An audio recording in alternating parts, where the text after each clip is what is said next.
Everyone. Hello and welcome to the Kim Jacobs Show.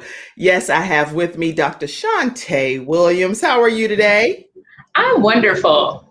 Good, good. So glad to have you. And so, for everyone that's watching today, I'm trying to do some different things. I have the Instagram people pulled in here as well. So, you'll be able to see hopefully some of today's interview. If it clicks off, you'll be able to just go back later and reference the video by being able to go to my YouTube channel. But listen, I want to get this out to as many people as possible. The Kim Jacobs Show is here to be able to help make a difference in your lives by helping you be able to put the pieces of your puzzle called life together. And my goal is to be able to provide guests like Dr. Shante that can come on and give us the solutions to any issues that we're dealing with. So today we're talking about how to create generational wealth.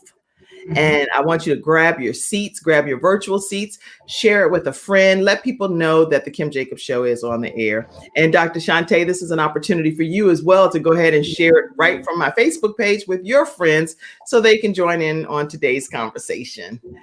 All right. And while we're doing all of that, we're going to play some music. And you know the drill. If you've seen any of my shows, let me see you, see what you're working with over there. So welcome, everyone.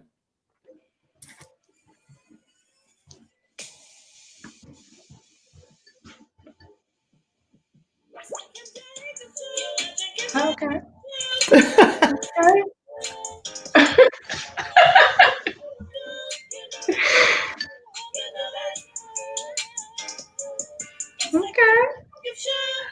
Yes, okay. Here's the Kim Jacobs. You said okay. Okay. Early morning grooves, yes. You got your coffee over there. Now you got the music. You can bob a little bit. And now we're ready to get into some good stuff, right? Yeah, exactly. All right, everyone. Today I have with me author, angel investor, and business leader, Dr. Shante Williams. She's a business expert and a sought-after speaker. She's the CEO of Black Pearl Global Investments and the president of the Charlotte-Mecklenburg Black Chamber of Commerce. You're going to learn so much more about Dr. Shante Williams. Welcome to the Kim Jacobs Show. Thank you so much, Kim, for having me. I'm so glad to have you here. So we don't have a bunch of scripted questions or anything, guys. So we're going to have a conversation and just take us where you want us to go on this journey with you today. Oh, well, that might be dangerous. Okay. You know what, Dr. Shante, what happens is there are so many people that are watching, and with COVID happening, with people kind of still being stay-at-home situations, they're looking for solutions on how they can better their lives in some aspect. And so with you, I know that you have helped so many people create generational wealth. And I want let's start somewhere right around there. How did you even go about becoming interested in teaching people this process? It's interested is a funny thing. I actually thought I would end up being a brain surgeon. And that's what I went to school for. And I actually loved it and decided, okay, maybe this isn't the path. But then I started recognizing that all of the stuff happening around our careers, whether you're a doctor or a lawyer, somebody's putting that out into the economy and somebody makes money off of it. And I started saying, okay, how can I participate?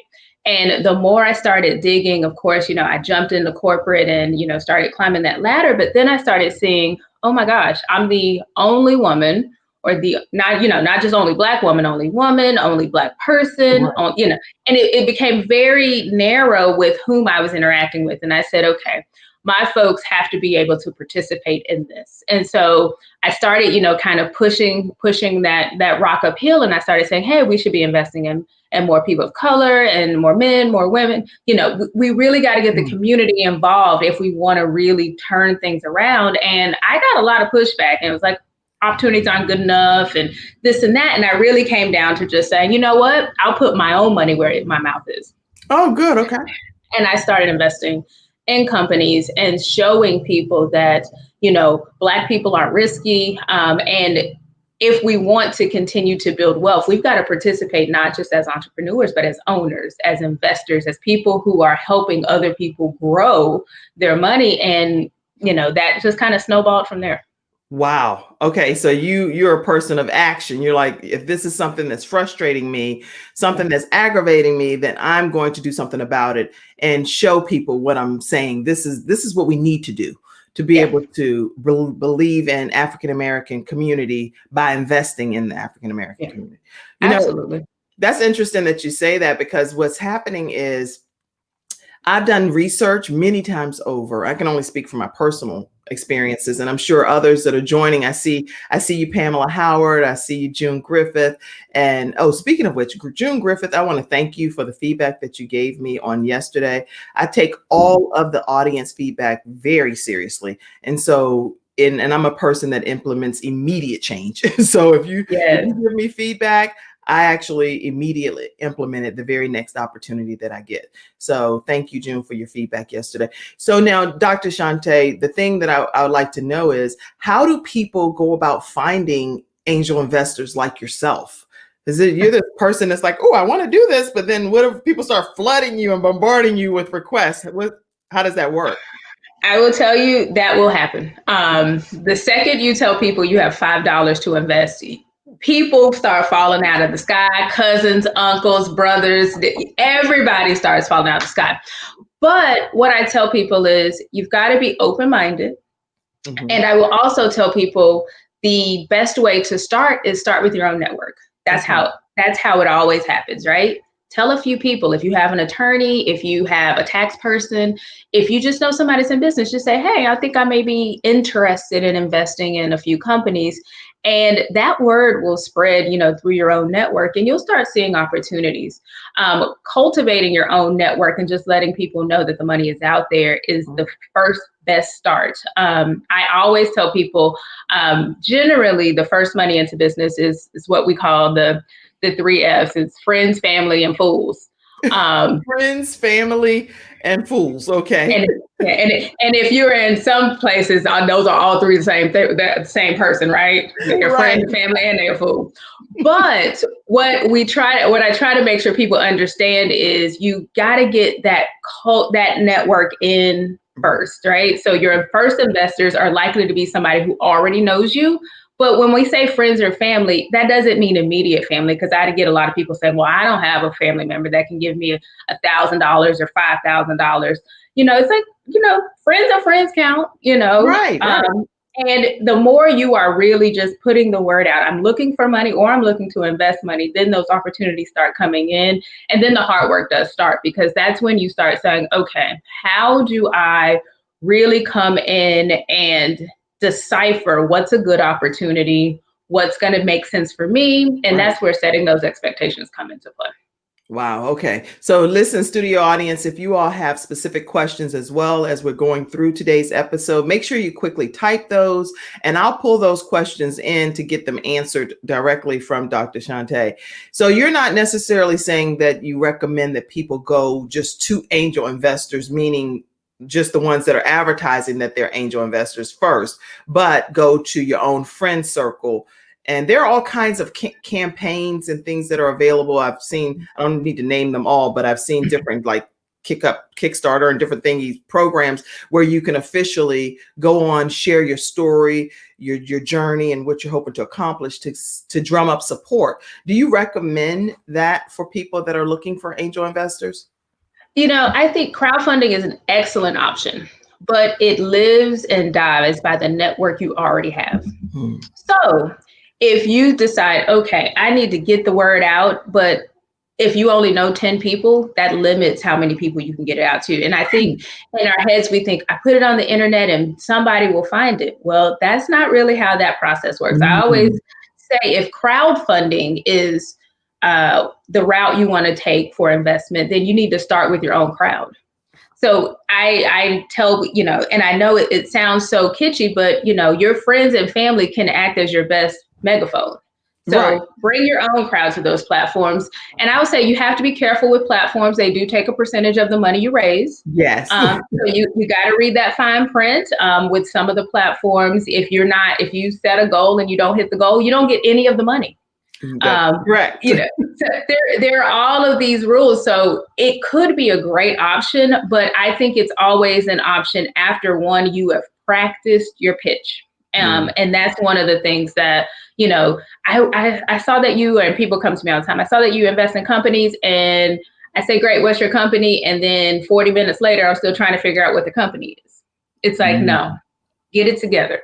Tell me what it is, because I can tell you the only question an investor wants to hear about is, at the end of the day, the answer is, how am I going to make my money back?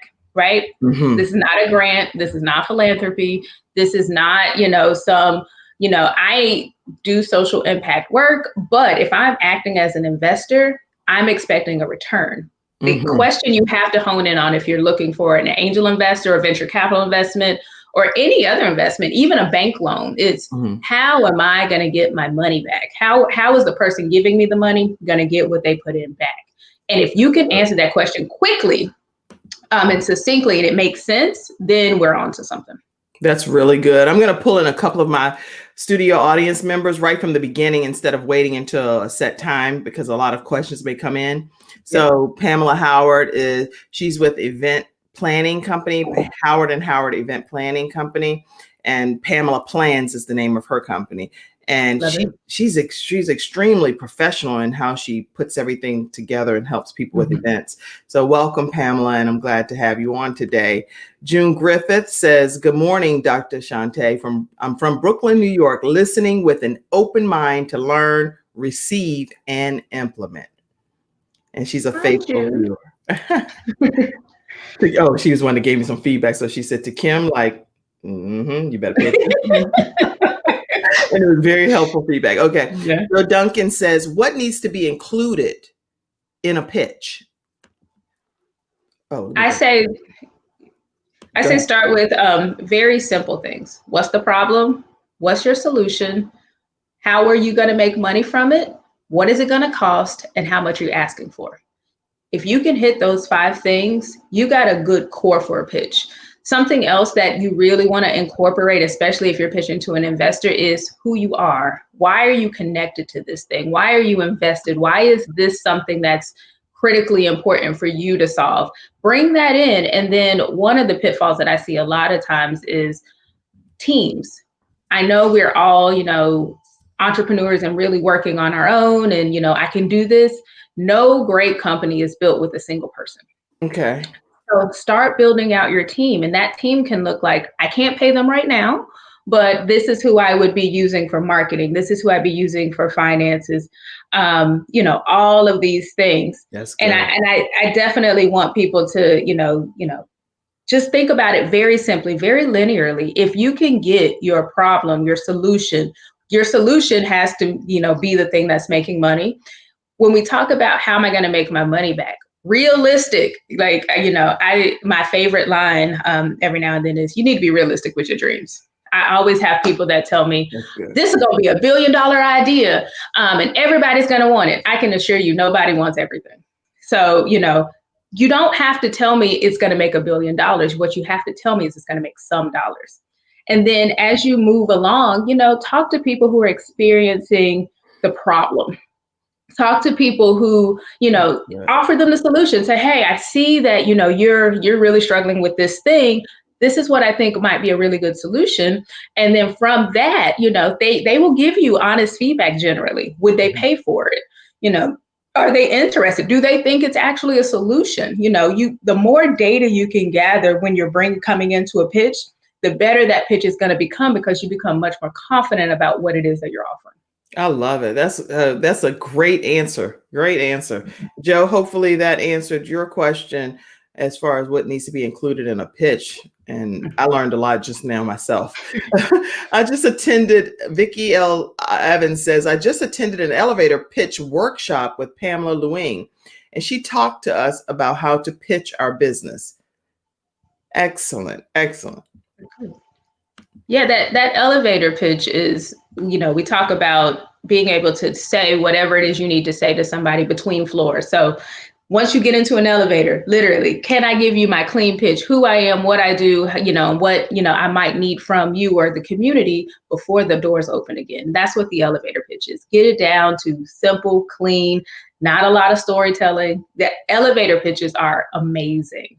And I think the more we all practice, even if you don't have a business, you should be practicing your elevator pitch of who I am, what I do, and where I want to go. If you can do that in an elevator pitch, that gets you into that practice of hitting those points really quickly. Who I am, what I do, and where I want to go. Let's make sure we type that. Who I am, what I want to do, and where I want to hear it. Okay, here I just like to pull it over.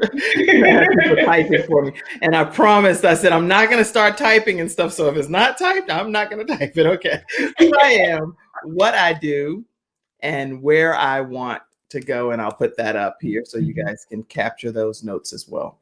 Who I am, what I do, where I want to go. We're doing this the Ebonic version. It's like the where I want to go. All right. Excellent. Let's see what else some more people are saying. This is really good. This is spot on information, especially for nonprofit organizations and businesses that look to leverage sponsors and crowdfunding. Do you want to speak any more to that? Yes. Okay. And for events, she said, and for events. And for events. I will tell you, I will be honest and candid and say I tend to be very, very biased against nonprofits. And it's not because people aren't trying to do good. It's because people who tend to work in the nonprofit sector forget that it's a business. And it's a type of business, right? No, you're not looking to, be Scrooge McDuck or whatever, caricature and be a capitalist, but it is a business. You have people you need to serve. And how do you serve them? By offering them some product or service, and that product or service has to pay for itself. And so for me, nonprofits always get focused on the people work, which is really important, but I always coach nonprofits on get with the finance person, get with somebody who can help you fundraise, who knows how to write grants, who can make sure that the thing that you're building actually starts to pay you as the executive director or as the person running the nonprofit, because we do our best work when it's got our full effort and our full focus. And that goes for nonprofits or businesses. And so we talk about sponsorships. Sponsors want to know the exact same thing investors do. I'm giving you something, whether it's in kind or money, to sponsor the event. What am I getting back for this? Who's your audience? If you don't know who you're talking to, don't even go for sponsors, right?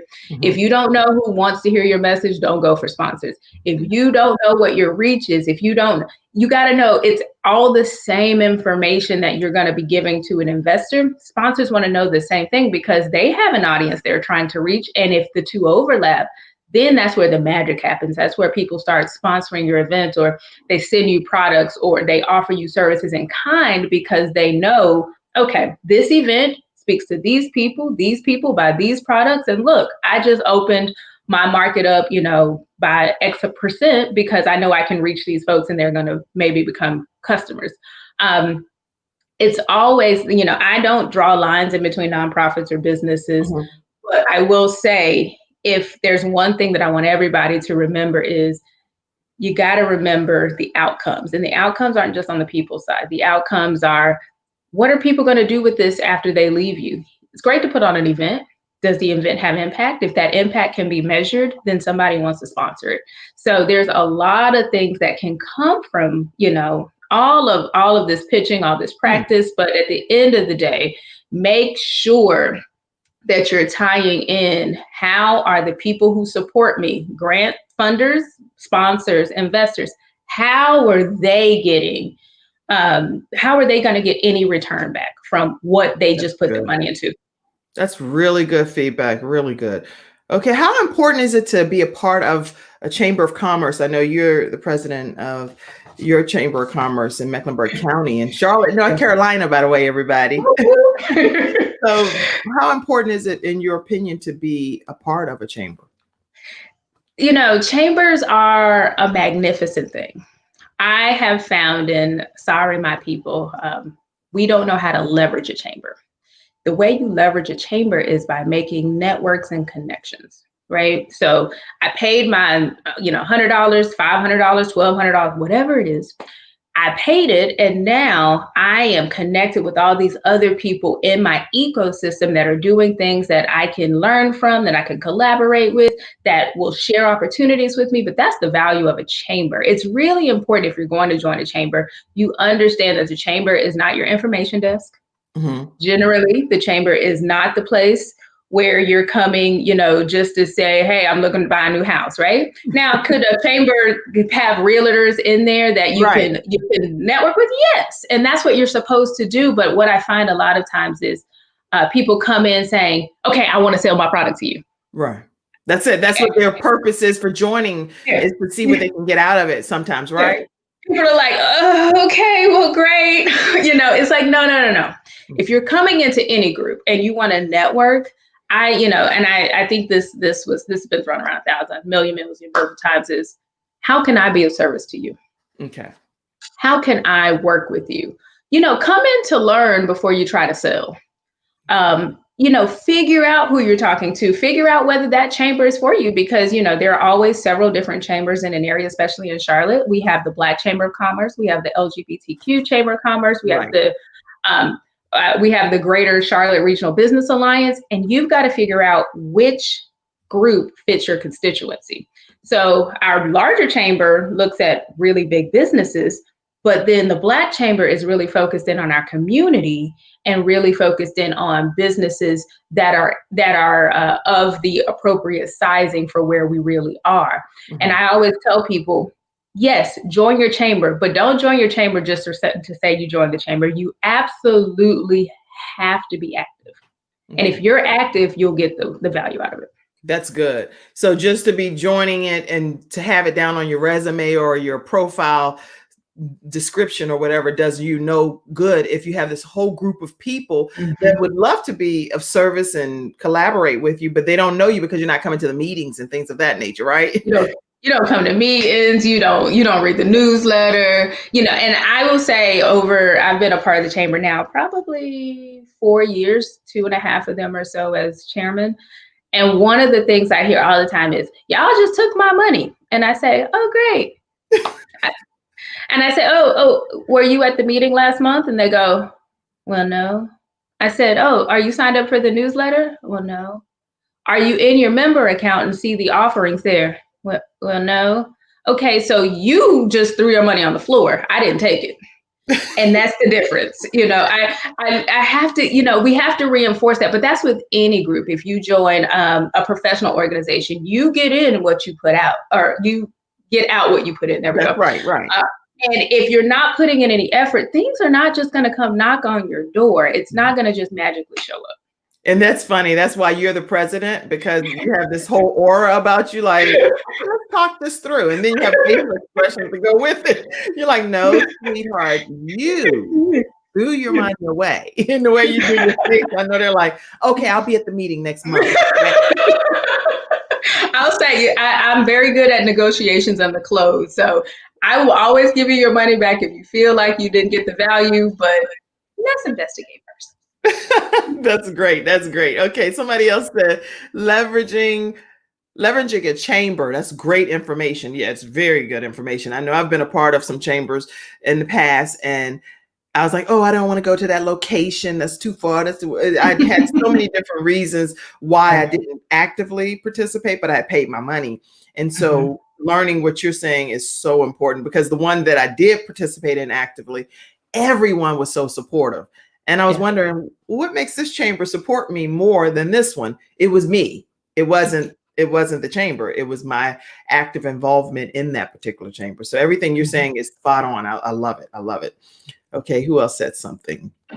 Oh, Pamela Lewing is on. And if you all have not been a part of Pamela Lewing's training with her planning system, definitely had our whole team go through that training, and it was incredible. Leveraging is so key, she said. Never over deliver. What does that mean? Tell me. Never over deliver.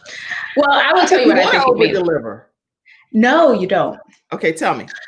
So let me give you a basic example. If you have a regular job, and we'll call it a career, 9-to-5 job, and you decide to take on the VP level work, right? And you're doing all the VP level work. You didn't get a raise for it. You didn't get a promotion for it. And you're like, why they ain't valuing me? I'm doing VP stuff. Oh. Why would I pay you for it? You did it for free.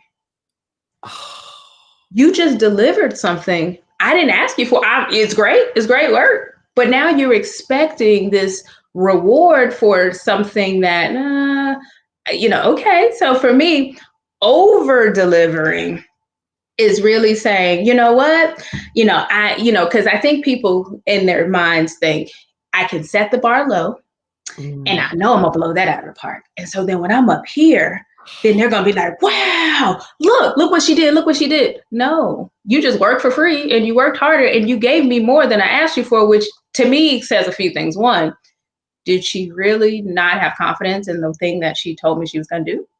I don't know. Two, did she really understand our customer segment?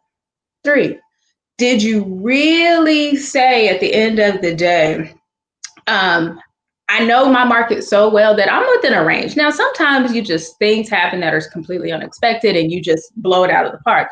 But over delivering to me really comes down to working for free. I don't work for free. That means I'm giving you way, way more than I said I was going to give you. And our human nature says, I'm going to be really upset if you don't value it, right? But you told me what you were going to give. I hope you hit those expectations. The setting expectations is much more important than I think people really recognize, because that's where I'm expecting you to be. If you come in here, great. If you come in here, then I'm thinking, what happened there? And it's not a bad thing, especially if it makes me more money. But then it starts to say, you're going to expect to come back to me and say, hey, last time I gave you this thing, so you should be putting in twice as much. Why? You gave me that for the same price. That's just one of those things where I always want to tell people, set expectations appropriately, be realistic with your dreams, and deliver on that. Focus on that. And if you do that, then that's where I'm going to be a repeat customer. I'm going to be a repeat investor. I'm going to be a repeat sponsor because you delivered what you said you would, and it's exactly what I asked for. Don't give me something I didn't ask for and then expect me to want to pay for it later. Girl. Okay, Pamela Howard. Okay, Dr. Shante Williams. This is great information. Listen, everyone is just tuning in. We're talking with Dr. Shante Williams. She is the business expert, sought after speaker, and CEO of Black Pearl Global Investments. She's also the president of the Mecklenburg County Black Chamber of Commerce. Oh my goodness. Everybody is tagging somebody, right? Because I consider you over delivering. I don't know. Bring what you bring, but it's just awesome information and insight to what anybody can walk away learning, how to have an elevator pitch, how to seek out the proper investments, how to make sure that you not over deliver, but give what you said you were going to give and give it confidently. And then everything else is kind of icing on the cake, but don't get offended if somebody's not paying for that because they didn't ask you for that. That's what I think I'm hearing today, right? Yeah, exactly. Wow. Again, we want to always be realistic with our dreams. And when I say that, I'm always thinking, set expectations. Expectations are really awesome. I just saw my friend Tia. Hey, yeah, Tia. That sounds great. Hi, Dr. Shante. Tia shows up everywhere. I just love her. I love the support of Black women writ large across the Charlotte area because they have always consistently shown up and shown out in everything that I do. So I always appreciate that support. Well, I am so glad to have you on today as well, Ms. Garner. Pamela Howard says, girl, you're speaking. Investors and sponsors must buy into your event, model, or cause. Finally, someone gets it. Someone gets it. She's like, someone. Okay, here's another question. Joe Duncan. And Joe Duncan just so you know, because you may not know him directly, but he actually interviews strictly like celebrity guests on JDTV on YouTube. Okay. So he just recently went to a red carpet event in the Atlanta area and had some great celebrities that he pulled to the side and had some interviews with. He's also the celebrity guest, the celebrity expert here on the Kim Jacobs Show. So on Fridays, he comes on and gives us the lowdown on the whole celebrity breakdown. So his last question is, what if you don't have a product, but you have a brand that you want people to invest in? I was going to ask this question too, but I didn't. So, Joe, no wonder you're the celebrity expert. Go. Well, you're the product, right? If you have a brand, the brand's the product. So that's simply stated. But again, your brand is delivering on something. And that something is an audience. It's, Dr. Shante is a business actually. And so, it's a brand. Hopefully it becomes much more recognizable. But when I'm going to people and I'm talking to sponsors, that's a type of investment, right? So I'm saying Dr. Shante is delivering this audience on these topics, yada, yada, yada. And I'd love for you to sponsor, my trips to, all these conferences, or sponsor my technology, or, what you want to make sure is, again, problem solution. And if you don't have a product and you are the product, how are you part of the solution? For example, I always like to tell people, noodle through and figure out what your gifts are, right? Mm-hmm. If you know what your gifts are, then you can say, this is the solution I'm providing. For example, my gift is explaining things in a very simplified way. Taking complex things, breaking them down, and making them understandable. That's great. So my brand is about that approachability, marketability, bringing in community into concepts that they may not have known about before. I'm delivering on that. I'm setting expectations for my audience, the audience type, the engagement type. I'm doing all of those things. And while I'm doing all of those things, then, a sponsor, even an investor, some investors, if you're willing to revenue share, I'll sponsor you around the world, right? And you can fly all the way around the world as long as you get paid to speak, and I'll take a portion of what your speaking fees are. There are thousands of ways to get revenue in if you are the product, but you got to make sure that I know who you're going to be when you show up. And that's usually the hardest thing when the person or the brand is the product, because if you know a lot of things or you do a lot of things, I don't know who you're showing up as today. Are you showing up as, a doctor? Are you showing up as an investor? Are you showing up as a celebrity? Are you showing up as a socialite? I don't know. Consistent. Narrow your brand. Make sure people know what they are and what they're going to get. And then, that's when you start pitching. And, I will say there are a lot of really, really, really cool sponsor opportunities out there. And I'm going to give a shout out to a business, and I don't normally do this, but VetDeck is a business that I love. It's owned by a very good friend of mine, Anovia Bedford, and that particular company helps you figure out all of these things down to if you're the brand. You work with them, they put together your pitch deck, and then they say, these are the people who would speak to exactly what you're talking about, and then you go to the market. That's not the easiest thing. Like, I can't just walk in the front door of Apple and say, hey, well, I wear AirPods, so y'all should, free AirPods for life. They're like, no, that doesn't make any sense, right? Yeah, I mean, you're great, but no. Speaking of AirPods. Speaking of AirPods, right? It's like, they're like, matter of fact, just take them out. Nope, we're not coming. But, just think about it in that way. So if you don't have a physical product and you are the product, then all the same rules absolutely apply. Wow, really good. Great answers. June Griffith said this episode is a keeper. It's strong. And it's even better based on your feedback, June. That's for sure. Okay, this is good. So let me since I am the host, I do get to ask one question of myself. If I know, for example, that I'm the balance doctor, and because of all of the different hats that I've worn in my own life, ranging from being a mom that had son pass away, I've been married for 27 years, I have 5 children, 3 of which have cystic fibrosis, and all different types. I've had a business owner, you name it, public speaker, blah, blah, blah, television the talk show host. With people, when I'm talking to them, I talk about balance. How this is what I do. I bring solutions to people that feel like the weight of the world is on their shoulder. They can't make it. They're beyond their circumstances. But then I bring people on like Dr. Shante Williams to say, girl, you got this and you can do this. When I pitch, or I'll talk to you privately about my own pitching, but do I, as the brand, is that what I focus on, what I actually do? And this may help someone else that's watching. Do I focus on what it is that I offer, an audience that I target, and what the audience gets from the show, or how do you pitch something in that capacity that's more like you are the brand and Joe is the brand for what he does? I would say what you want to do is, again, problem solution, right? And you got a lot of things there, right? Who are you? And how does you, the brand, offer a solution? Okay. And even, it sounds like I love the balance doctor. That's very cool. When you're thinking about this, you say, okay, I'm the balance doctor. What does that mean? So what's the problem? People got a lot of stuff going on.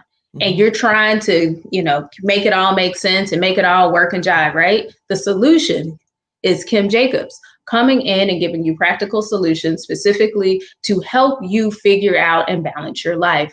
Great. Who needs that? Oh, I'm a mom, so that's moms. There's wives. There's someone that, may be dealing with grief. All of those things are, okay, that's your audience now, right? And then as you work through those segments, then you say, what are the end events or, the shows that I am incorporating in, and how do they reach these people that need to know this information that leads back to Kim Jacobs and as the solution to the problem for seeking balance. So as you're going to kind of think about it, I literally say, and I used to do this exercise with myself, put your face on a bottle, right? Or a thing. There you go. Sit on the desk. Why am I going to pick up that bottle, right? Why am I going to come to that thing? Why, if I'm walking through the store and there's a bunch of other bottles, why am I coming to that thing? Start honing in on exactly what it is that you do that's different. I choose Coke every time over Pepsi. Why? I like Coke. Why do I like Coke? Because I think it's a little bit stronger than Pepsi, right? But differentiate yourself, hone in on what makes you, and then you can start rolling forward and going from there. And I think, you have so many really wonderful things, that comes along with you, but figuring out what are you passionate about? What do you want to hone in on? And how do you make that work for you is really, I think, what helps what people call, I guess, your authentic self show up every single time. And I will tell you the biggest mistake I see brands do, meaning people brands, is they're trying to figure out what people will pay for. That's the wrong way to go about it. That's good feedback. You got to figure out what you bring and figure out how to make them pay for it versus, well, I know people will do this, so let me do something, silly, kitschy, and that's not going to work out long term for you because it's not going to be who you are. It's not going to be authentic. It's not going to be something that is believable at the end of the day. Showing up being you, it's hard. And I know it's very easy for someone to say that, oh, just show up being you and eventually the money will come. I can tell you the money might come earlier if you do something else, but it won't be lasting. That's good. Okay. I love it. Thank you. All right. Somebody said, write the name of that business in the comments, please, Kim. Okay. So what was the name of the business that you recommended that we would go to, that you did a shout out for? Vet, VETTDECK, Vet Deck. Vet Deck. Yes. Is it vetdeck.com?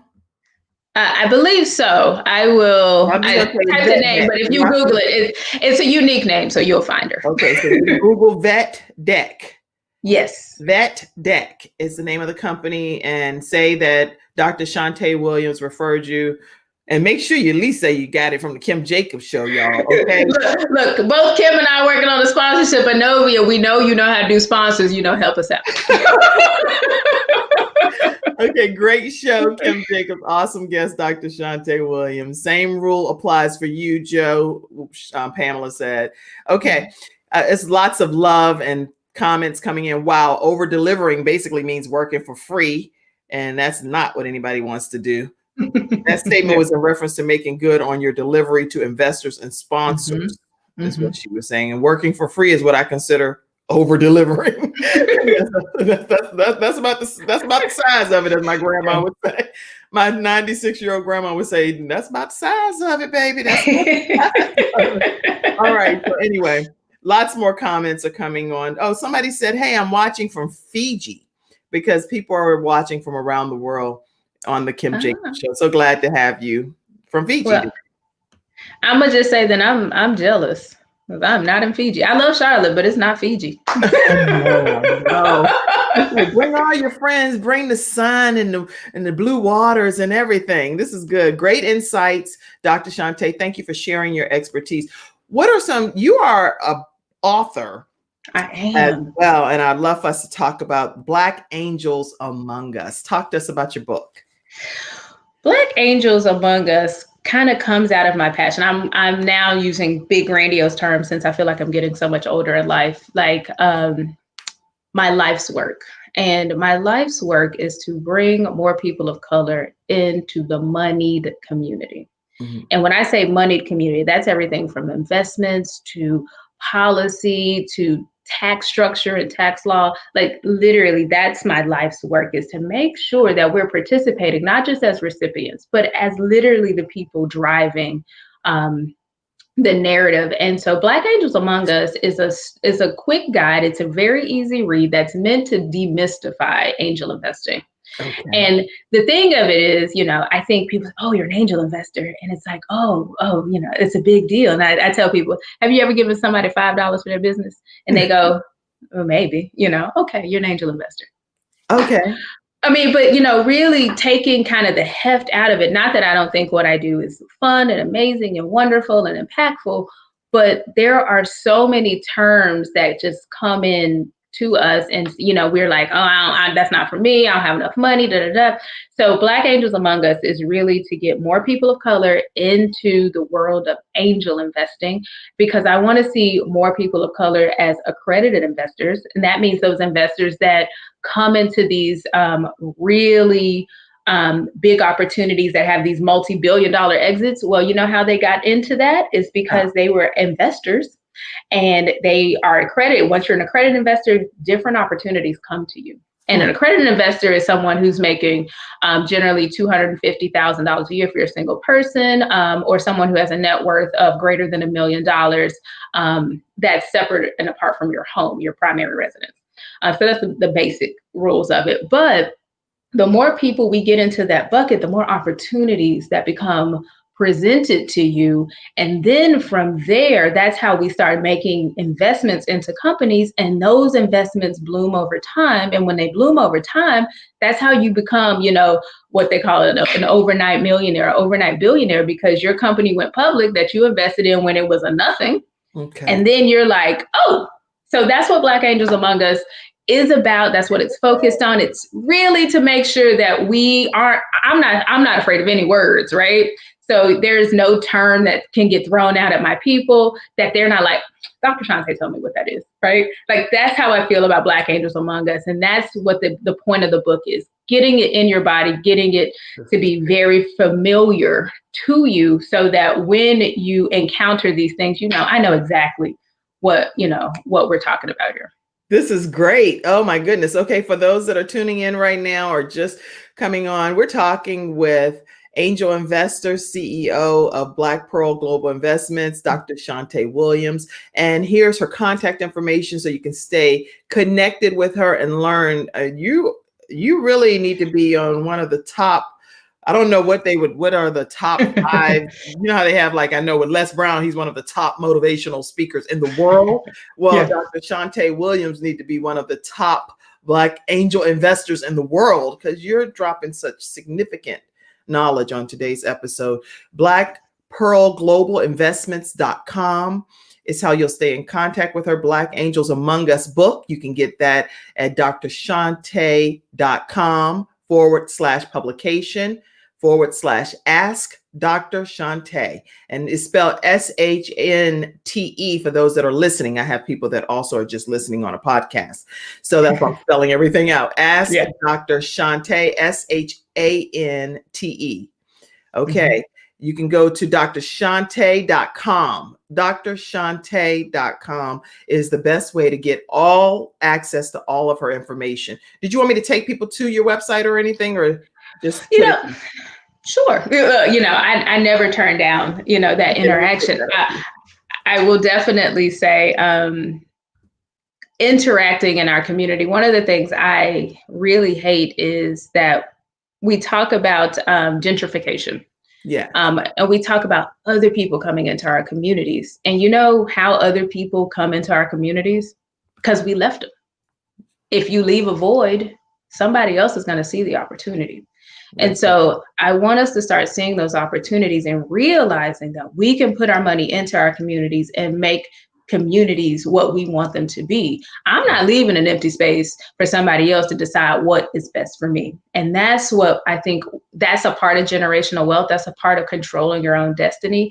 That's a part of seeing the value in where you are. Mm-hmm. And when you see the value in where you are, and not just, you know, I used to love the term, let's make the hood cool to live in again. Mm-hmm.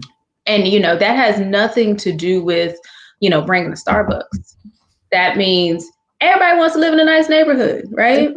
That's right. So I don't begrudge anybody for trying to, you know, move to a different area for better schools. But what if we didn't completely divest, you know, okay, I'm going to move out of grandma's house, but don't sell grandma's house. Right. Keep it, lease it, you know, rent it to somebody, you know, I want to start a business. Oh, I really want to be in Uptown Charlotte. Okay. Or, you know, Uptown's great, but maybe put your business where your patrons are first, you know, literally changing our mindset, make it cool to be in the hood again, make it cool to be where you might be from or you may not be from. I know my unique story is my parents were teenage parents. My mom had me at 15 and they eventually got married. They lived in public housing and then eventually they bought a house and, you know, we moved to a different area, different school opportunities, so on and so forth. But that trajectory happens when the community around you supports you and pushes you forward. And that's the nature of what I really want people to realize is if we want to build generational wealth, we got to start somewhere, but it requires that we pass it to another generation.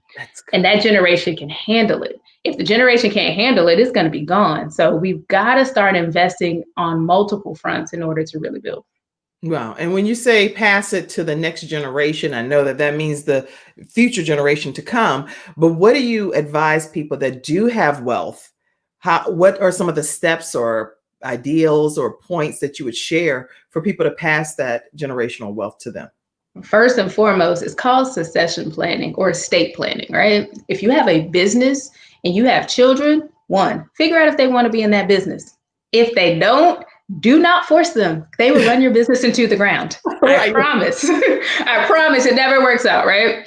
But then also say, okay, they don't want the business. So how do I have an exit strategy out of this business that retains the wealth for my family and the generations to come? It's okay to sell.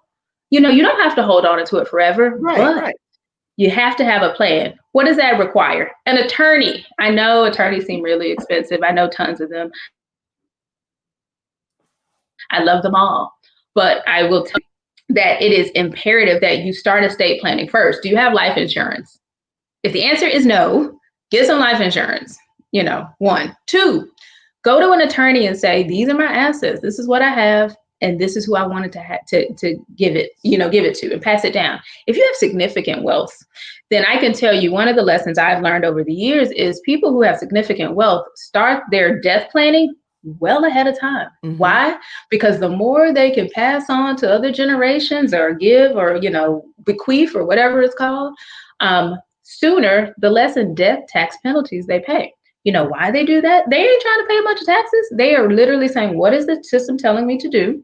Okay, great. When I die, it's going to be over. So let me plan ahead, push it backwards. Let's plan ahead and say, what am I going to do with this money?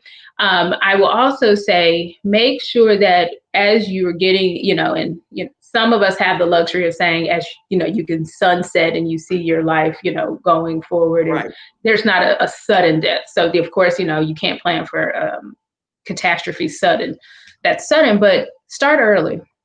Make sure that if you don't have a will, I can assure you the state has a will for you. And the state it's called probate court, right? And I will tell you that one of the things that I think people forget about generational wealth is you got to pass it in order for you to have created generational wealth. if you're wealthy and it stops with you, all you were was rich. That's a good point. And so that means everything that you do. So I talked about a will, I talked about estate planning, I talked about life insurance. The next part is, who's the next generation? I don't personally have any children right now, but I have a nephew. And my nephew is 15, and he sometimes travels with me when I'm doing speaking engagements. He's sat next to me when I'm judging pitch competitions. He's looked at some investments and said, what about this or that, right? Right. For me, it's literally saying, if I never have children, my nephew could I could pass on everything to him, my house, my cars, my estate, whatever, because I know that he has the understanding and the education to carry it forward. And that's what you have to do. That's the key requirement of generational wealth, is passing it to someone who can handle it. Oh. I can tell you my favorite show, and it's probably a guilty pleasure, is those people who win like $11 billion on the lottery and then they spend it in like 4 months. And you're like, what could you spend that money on? Right? Like, how many trucks can you buy? Like what is going on here? But, one of the things is, you start to realize and recognize that if you don't know how to handle money, if you don't know how to handle wealth, you don't know how to handle celebrity or notoriety or power, you will lose it. That's right. And that's what we have to start contending with and asking longer term questions, especially your kids watch you. If you have children, if you have nephews, they watch what you do. Mm-hmm. And they pick up on those mannerisms. So if you want to actually pass your wealth on, train your children, train your nephews, train your cousins, your nieces, whomever it is that's younger than you, that, will be here and hopefully survive you. That's where your focus should be. After you've done all the planning, now make sure whoever gets it ain't gonna run it into the ground. This is good. Okay. My brother Courtney says, good information. He has Courtney, my Courtney Wellness Companion, and it's a health and wellness program that is helping so many people. He's lost about 90 pounds and kept it off with no surgery, and he is a force to be reckoned with. And so anyway, he said, great advice. He said, this is unfortunately not what we've been privy to in our culture as a whole. So happy that Dr. Shante is sharing this information. Pamela Howard said Legal Shield offers legal services at affordable cost. So you might be able to reach out to Pamela if you want to learn more about Legal Shield as well. Rich versus wealth. Interesting. Okay. Yeah. Very, very interesting. All right, everyone. Listen, Quest Church prayer line starts in 7 minutes. I want to make sure that you know that Pastor Jacobs every single day on the weekdays is praying for our community, praying for our world. Right now, we know that the votes are being tallied, the electoral, everything is happening right now. So we are like, what's going to go down? And everybody's been watching since yesterday, obviously. But go ahead and call in at 978-990-5000. The access code is 322083#. And that's Monday through Friday from 12 to 12:30. And you'll be able to hear prayer about COVID-19 and wildfires, hurricanes, everything that's been going on across the land. You'll be able to hear a word of prayer. And I want to make sure that I give you guys a way to support the Kim Jacobs Show. And the way that you can do that right now, this allows the shows to air every day and to be able to have great people working with me like Shannon and Mackenzie and Cassandra and Selwyn and Mr. Joe and Frankie and all of the people that help Deacon Van, all of the people that help make the Kim Jacobs Show what it is today. You can Cash App Kim Jacobs Inc. You can also send PayPal through paypal.me/Kim Jacobs Inc., Venmo at The Kim Jacobs Show, or become a Patreon member. Patreon members get exclusive after party content where you go backstage with some of my guests and they share stuff that they did not share on the show. So get your mind right over there, Dr. Shante. You got to be able to say some after party stuff. Okay. Yeah, well, after the party is the after party. Yes, I'm all for it. The after party is totally different, guys. If you're not a Patreon member, you don't even get to see the after party. What in the world? Become a Patreon member today. Patreon.com/The Kim Jacobs Show. Okay. Let me take you people to your website because I want to make sure I do that. And you can walk us through. Let's see. All right, Dr. Shante. I love your website, by the way. Look at this. Woo. All right. So, Dr. Shante, talk us through some things that you would like for people to know. Well, let's start right at the book. If you click on that top tab at the book, that will take you to Black Angels Among Us. And one of the very cool things about the book is first edition is here. The second edition is actually coming, and I got such tremendous feedback specifically on how to pass things along to children, or how to get children started investing, that the next edition will be out at the top of the year, talking about how to get our kids involved. And so I'm really excited about that. So stay tuned. I got a ton of support with the first book, and took some of that feedback. And, my favorite, that nobody's coming to save us. Nobody. I love you all, but ain't nobody coming. We have to invest in our own selves. We have to own our own communities. We have to control our own destinies.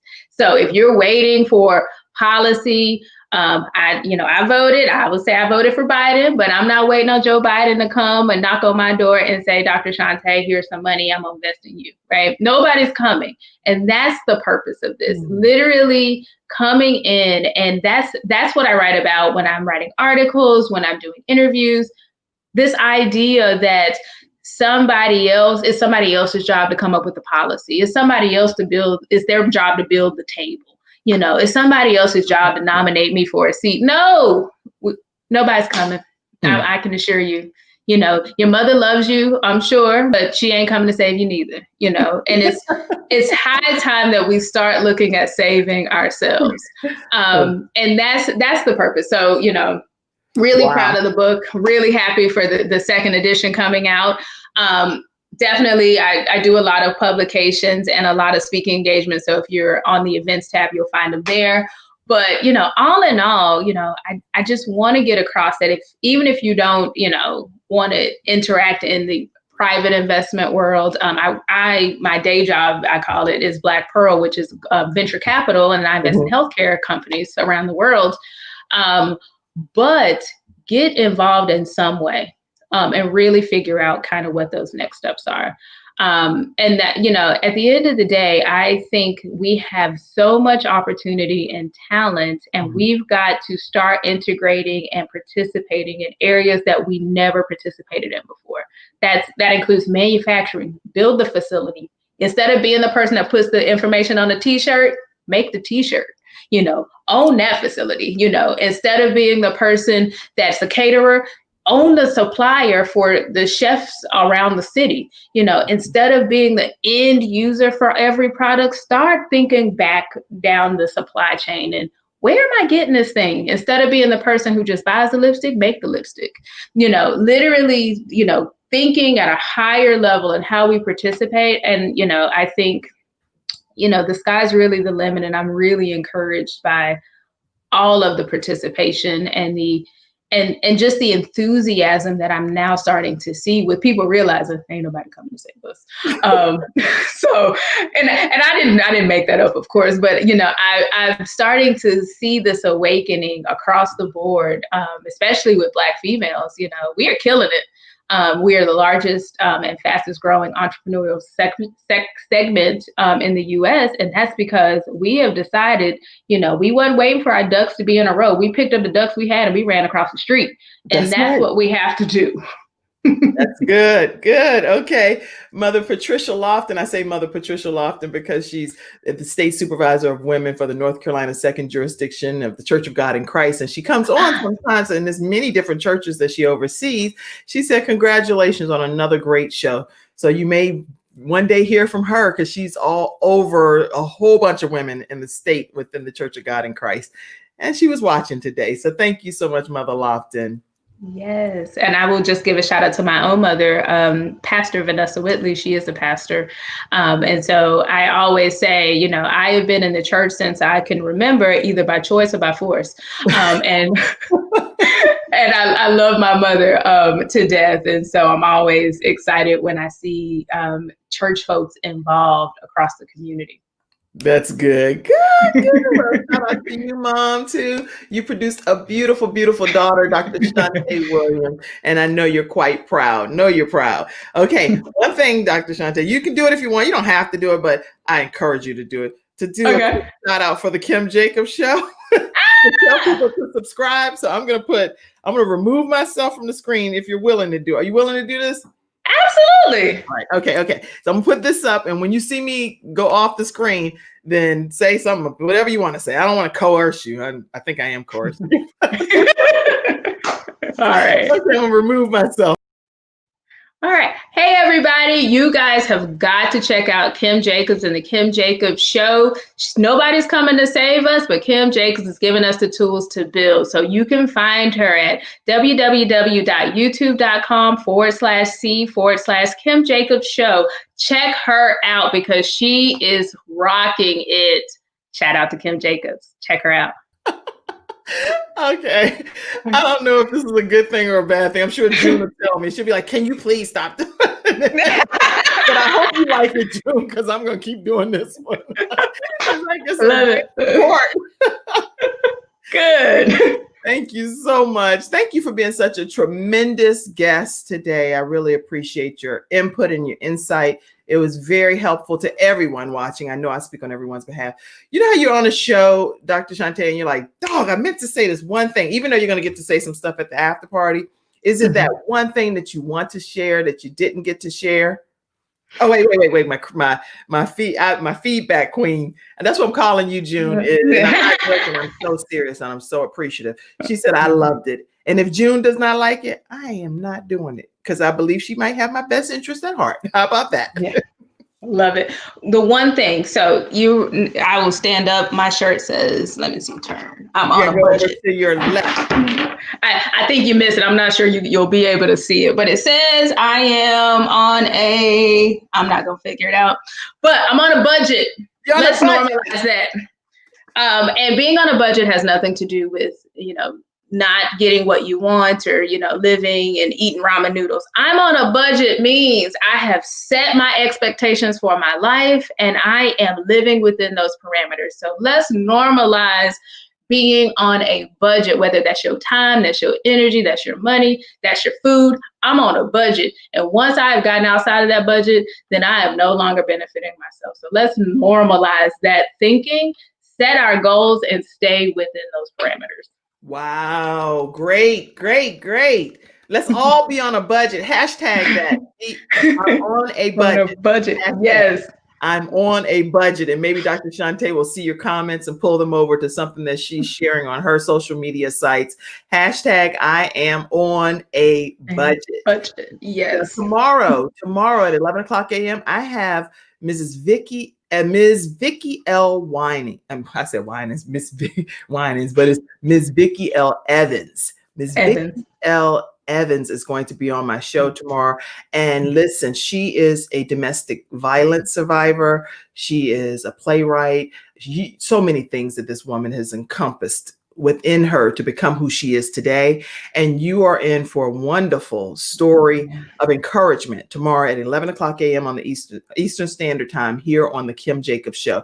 You do not want to miss Vicky L. Evans' story. It is going to impact your life in a very positive way. Then Friday is what? It's Freestyle Friday right here on the Kim Jacobs Show.